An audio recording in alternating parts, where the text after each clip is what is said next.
नवीन पिढीच्या व्यक्तींनी जॉब लागल्यावर आर्थिक नियोजन कसं करावं हे अत्यंत महत्त्वाचे आहे. या प्रक्रिया, निर्णय आणि पद्धतीने आपलं भविष्य सुरक्षित ठेवता येतं.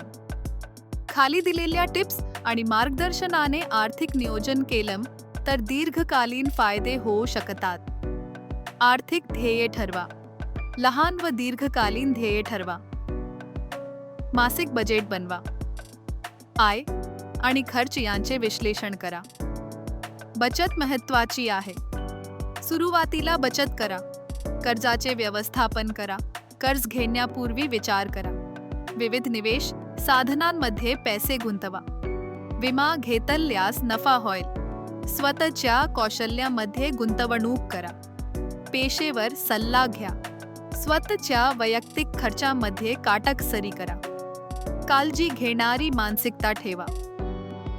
ऑनलाईन बचत आणि निवेश साधनांचा वापर करा. पेन्शन आणि भविष्य निधी विचारात घ्या.